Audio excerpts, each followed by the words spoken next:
guys get most of your? Is it from within the Asian American community, like lots of small donations, or is it large?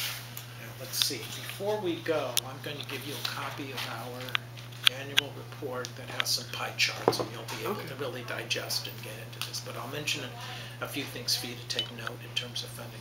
Our budget's about $2.5 million a year, and about in the last year, $1 million to $1.5 million approximately comes from one single source, the Corporation for Public Broadcasting. Oh, okay.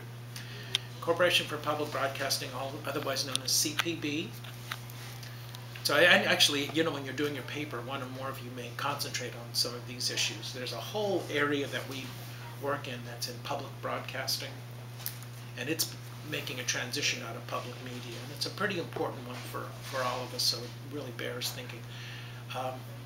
CPB was created in the, what was the enabling legislation? Late 60s, about 67, 66, 67. It was part of Lyndon Johnson's Great Society. So right following the civil rights movements was a time of real empowerment, I think, of a lot of diverse communities.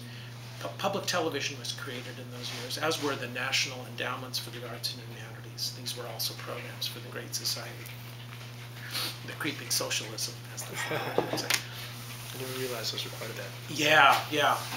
And they've been very instrumental and very important in actually supporting communities of color in their arts and cultural efforts. You know, from the establishments of those agencies, for instance, literally hundreds and hundreds of dance companies and small theater groups were created.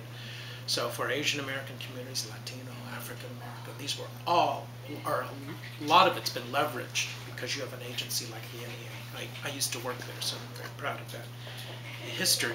So CPB was created to support this growing entity called National Educational Television. And at first these were just small, like community college level courses, really crude.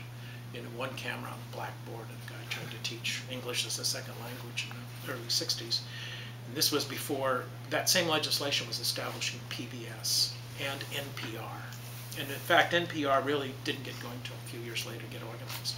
And today these are fairly mature entities like we are, but if you can imagine, it's been in my lifetime since I was about your age when these were developed. It's pretty exciting to see what we've gotten, because CPB was created, it's not a federal agency, it's actually different. It's its own, it's supposed to be political shield that does receive appropriations from Congress, and it divides them and funds a whole system of public television stations and radio stations, and a national programming entity called PBS, and a series of producers, some within stations and some as independent producers, who create content for this educational television system.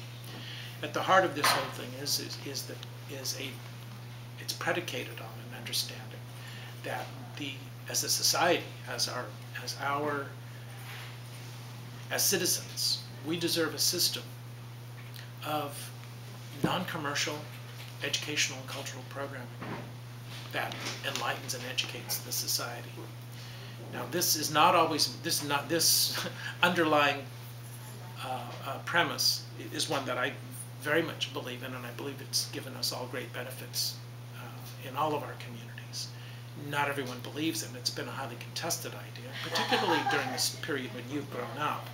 We had culture wars, in a sense, increasingly divisive political atmosphere in the country, and CPB and the Arts and Humanities Endowments have all been targeted for elimination by a significant portion of the country. And it's always up for being contested.